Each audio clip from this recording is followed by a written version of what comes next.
It's my honor and privilege to be part of this inaugural session of the 8th Annual Conference on Peace and Reconciliation, so thoughtfully organized by Shri Vishnu Mohan Foundation, jointly with Shri Jnana Advaita Peetham.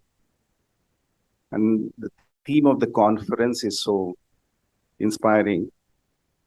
Peace is born of justice.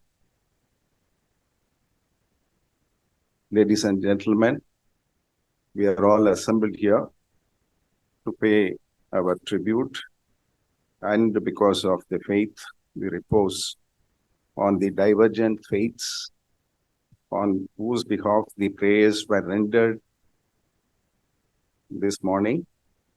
And I must thank Swami Sri Hari Prasad, founder and managing trustee of Sri Vishnu Mohan Foundation, for giving me this opportunity, humbling opportunity of delivering the inaugural address at this divine forum. As rightly mentioned in the brochure for this event, on one side we have a scenario where people are so anxious to grow, achieve their targets, ambitions, prosper, lead, and surpass one another. On the other side, we also have evolved human beings who want to strike a balance between all the roles and responsibilities. They are keen on moderation, reconciliation, renunciation, and adoption of methods that bring the planet together. In fact, even in the corporate world, now the buzzword is ESG, environment, social, governance. Because if you are conscious of the environment, you are taking all measures and steps to preserve the planet, because that is the fundamental need for sustainability and survival. Then you should also not grow in isolation. It has to be inclusiveness, where all the people of all strata of society, faith, caste, creed, religion, are aligned together, converge together for a single purpose and progress together, and therefore the social dimension. And the third, governance, is whatever you do in terms of your commercial aspirations, be it profession or business, it has to be done by adopting the best practices in the most ethical way. Means should be as much ethical as the end that you aspire to achieve. And therefore, good governance, which means planet, people, and the way you prosper or make profit. All the 3 P's should be achieved through ESG methodology. Now, coming to the spirituality aspect of human life, and I'm confident over the next 3 days, this forum is going to provide a lot of food for thought, a lot of introspection, brainstorming, and deliberations on all the topics that have been enlisted. And I'll be only missing the opportunity, as was mentioned. I'll be leaving shortly the city. But what I would like to say to begin with is, there was a mention about Satyam turnaround. When government nominated the 6 of us to turn around the Satyam computers, one of the journalist friend asked me, because that day the board meeting was chaired by me and I was briefing the press, media briefing was happening. And after I concluded, the Q&A began, and one of the journalist friend asked me, Mr. Manoharan, you are all temporary directors nominated by the government. Satyam is a sinking ship. What is that you are going to achieve? The emphasis on the word temporary was phenomenal. But with all humility at my command, I smiled at him and said, we are all temporary in this world, but we can build institutions which are permanent in this world. We can resurrect institutions which can have eternal existence with excellence. We can follow and adopt values, principles, tenets, which will last for generations to come.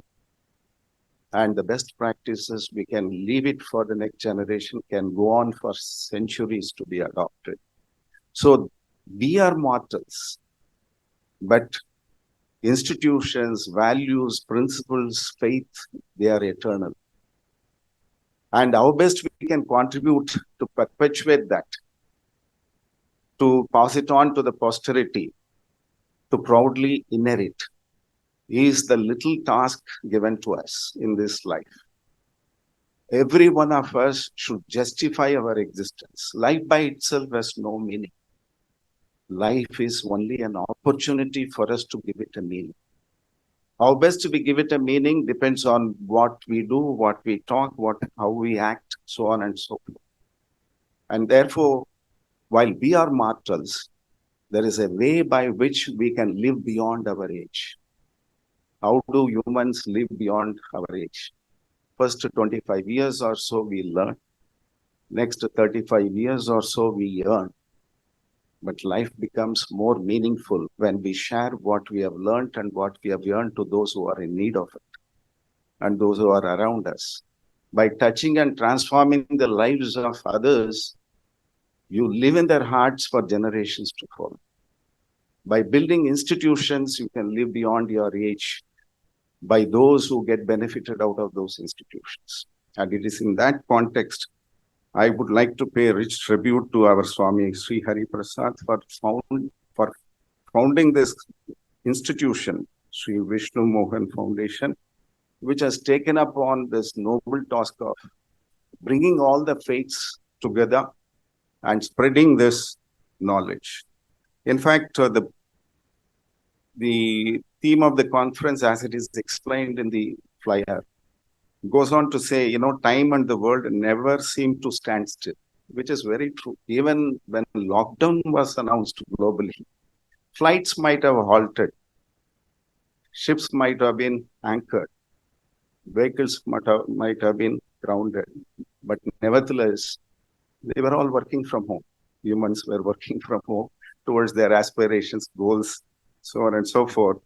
So it's in American War College, those days, they used to explain to the trainees as to how they should be prepared for a VUCA world in a Cold War scenario.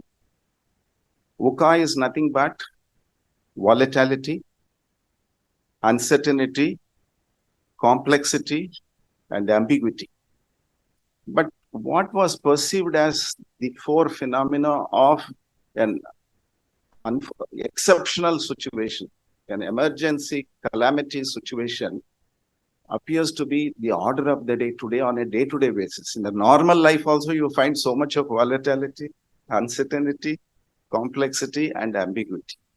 And that is where I think if only we can evolve ourselves in our and beliefs and faiths, I think we can surpass them, we can overcome them, we can surmount them, we can conquer them and lead a peaceful life. One devotee asked Swamiji, Dalai Lama, what wonders you? What wonders you in this world? Swamiji replied by saying, man himself is a wonder.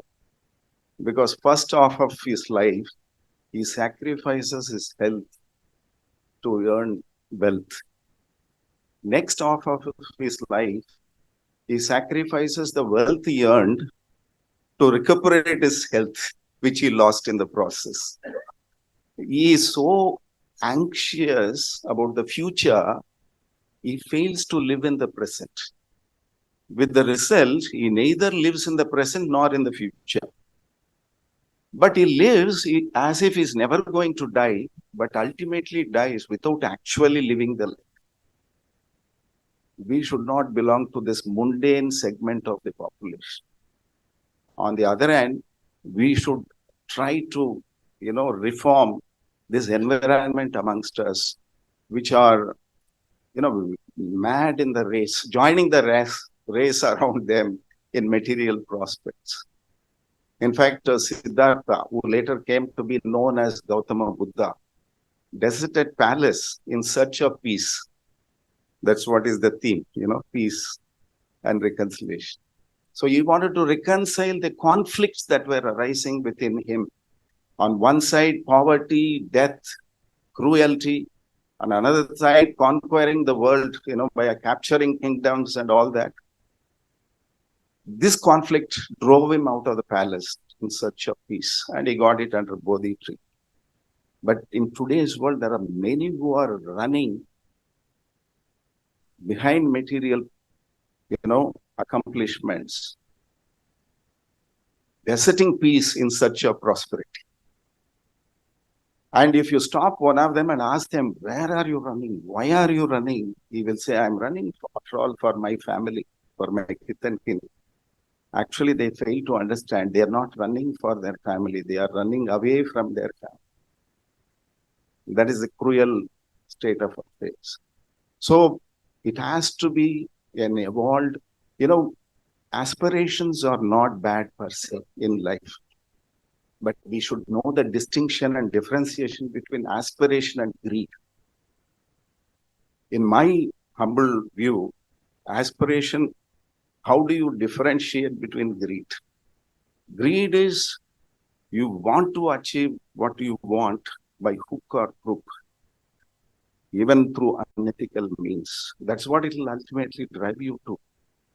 But if it is aspiration devoid of greed, then that is the driving force for your life. A student wanting to get first rank, that is an aspiration. Some people used to say, greed to earn money is bad, but greed to learn things is good. But even there, I would desist using the expression or the term greed. So aspiration encompasses two things, which is antidote for greed. One is whatever you aspire, you have the path and direction, ethical, well-defined. Consciously, you achieve it through your passion, your love for what you are doing. Second thing, you may succeed, you may not succeed in your aspiration. If it is greed, even if you get what you want, you are not satisfied. You want more. So it never stops. Whereas aspiration, if you get what you have aspired, you are happy. Even if you don't get what you have aspired, you are contented. You take it in the stride. They say, no, when you succeed, you change your goal. When you fail, you change your methods, approach, attitude, and try to transform failure into success. So that's how it's a contented journey of life, aspiration.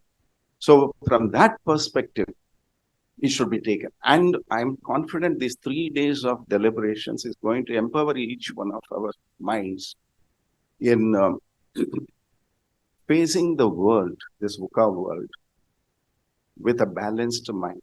In Ramayana, when Rama was called and informed that tomorrow is the crowning ceremony for you,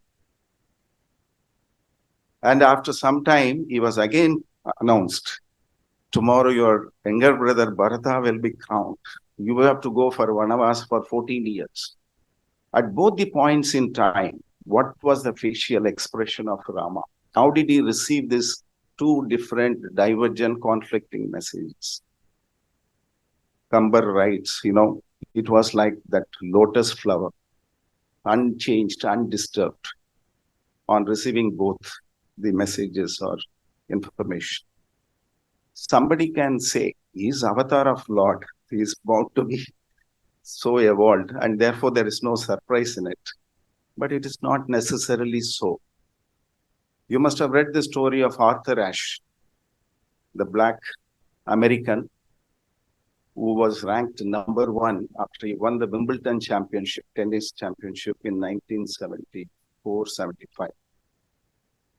And unfortunately, at the young age of 49, he was suffering from a deadly disease on account of blood transfusion for no fault of his. He was in the deathbed. Millions of fans wrote him letters. One fan went to the extent of telling Arthur Ashe, you should curse God, you should question God, you should challenge God. Why me? Of all the human beings, why me? You have chosen for this deadly disease. Arthur Ashe wrote back to that fan saying, my dear fan, I respect your sentiments, but world over, 50 million start playing tennis. Out of them, 5 million only learn to play tennis. Among them, only 500,000 start playing tennis as that kind of a passion. Among them, again, few hundreds only start playing professional tennis. Among them, only 5,000 scale up. 500 enter the circuit. Only 50 come to the level of participating in a Grand Slam tournament like this, Wimbledon. And out of that 50, only 4 enter the semi-finals. And then 2 in the finals. And when I played the finals, won the championship and lifted the trophy, I never looked up to God and asked him, why me? Why you have chosen me for this honor? Having not asked then, I dare not ask now, why me? Actually, we should always invite our Creator to say, try me and prove me. I'm willing to, because I genuinely feel we, the creatures, along with the Creator is so magnanimous, He allows us to co-author our life's journey. I don't believe that all the pages of our life are filled. There are many blanks. It's our duty to write them the beautiful way in which we want to write them. And if our dedication, involvement, the objective nobility is so good, the Creator may, when it comes to, because there are certain pages which, whether you like it or not, is bound to be adverse, bound to be worse to things that are going to happen in your life or around you. That may be because of karma. You have to undergo that. But it is possible that, in my view, when it comes to that page where the adverse consequences awaiting you, the Creator Himself may be so mesmerized by your devotion, your involvement and dedication, He may erase that page and allow you to write what you want to write as the consequence. That is why I think Thiruvallur said, Deivathal agatheninum muyarchitan meivartha kooli tharum. So even if God did not destine it to happen, it's not that you can Vidiyai Madiyal Vellalam. All this, I think, is a culmination of what it means is God is so gracious to allow you to co-author the life's journey in the enchanting way in which you want it. So from that, and this peace born out of justice. Tamil வாழ்த்து வைஷ்ணவி ரொம்ப அழகா பண்ணாங்க. அதனால தமிழ்ல சொல்லணும்னா, நியாயங்களை காயப்படுத்தாத தன்மை வேண்டும், காயங்களை நியாயப்படுத்தாத அணுகுமுறையும் வேணும். So you just cannot inflict injury to justice. You have to preserve justice, and you cannot justify a wrong that happens also. So that is how I think we'll have to look at this theme and the deliberations that going forward. Now, let me just conclude quickly by saying, I was mentioning about VUCA word, but all this spirituality, the deliberations, meaningful conversations that are going to happen will enlighten us to believe when we say VUCA, it is not volatility, it is virtuousness. If you have virtuousness, all this volatility will not affect you at all. And this you is not uncertainty. Whatever be the uncertainty, if you have the right understanding, nothing will go wrong. So, and C is not complexity. It is compassion to fellow human beings, respect to fellow religions, other faiths, and all that. And it's not ambiguity, adaptability. Because even Charles Darwin said, even the strongest of the species, most intelligent, cannot survive. But the one who is able to adapt to the environment can survive. But adaptability should be for the present scenario, what is happening around us, and what we are destined to face, but not for the fundamentals which are value system. That will not change at all, be it 18th century or 20th century or 21st century or 30th century, it's not going to change at all. And therefore, I only wish that,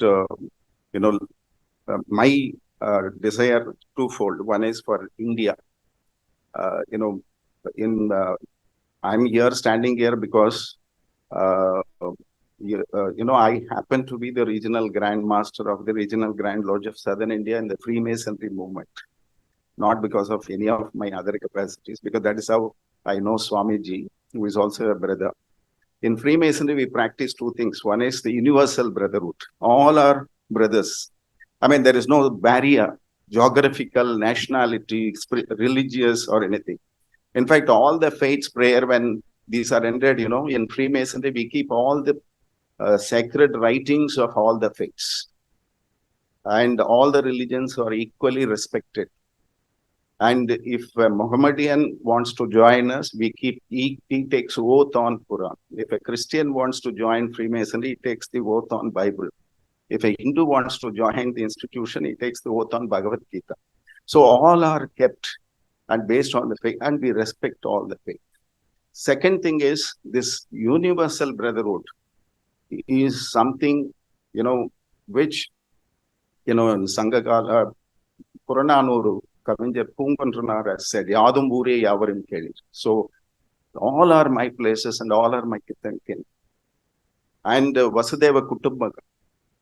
And even in Ramayana, when Kugan came, it was mentioned, Kuganodu Ivaranum. So unknown stranger can be adopted as a brother.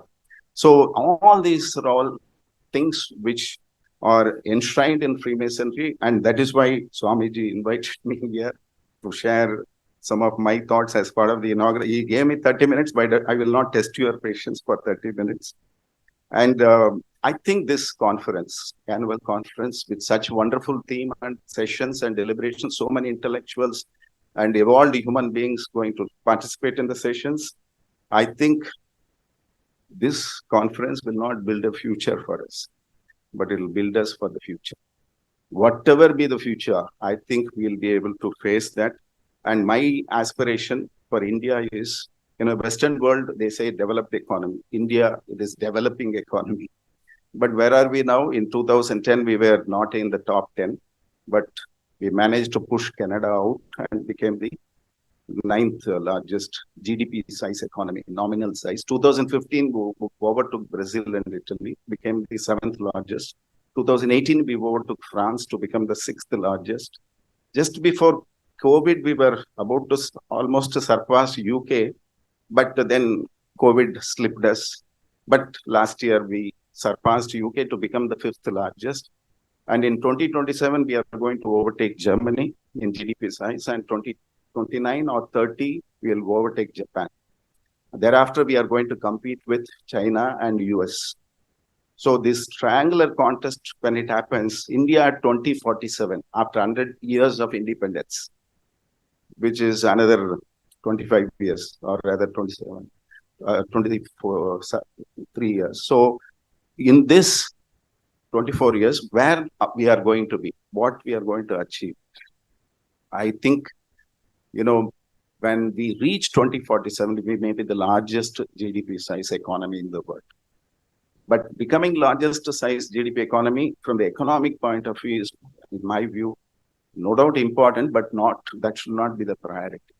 Because when other economies prospered like this, galloped, they destroyed the rich tradition and culture, the values. Institutions had no meaning, like marriage as an institution, family as an institution, respect for gurus, teachers, source of knowledge, all that. So my only aspiration for India is Economically, as we prosper, even if it takes longer time, let us prosper, retaining, preserving our rich tradition and culture. This, amicable, virtuous relationship among all the faiths, the brother love and affection with no animosity whatsoever, that should be preserved, and we should prosper. And economically, of course, Martin Luther King said in his famous dream speech, whether my 4 little children will live in a nation one day, that was his dream. One day, my 4 little children should live in a nation where they are not judged by the color of their skin, but by the content of their character. And when 2047 comes, besides preserving our rich values, tradition, our Indian rupee, 1 rupee should become equivalent to $1. That parity also should come. So economically, spiritually, India should evolve on side by side. And let me end with a prayer. May God, divine God, bless all of us with the strength to change things which need to be changed around us, the serenity to accept things which cannot be changed, and the wisdom to know the difference. Thank you very much. May God bless us. Now I request Mr. C.L. Ramakrishnan and Mr. Kapoor to come and give a small memento and garland Mr. Manoharan.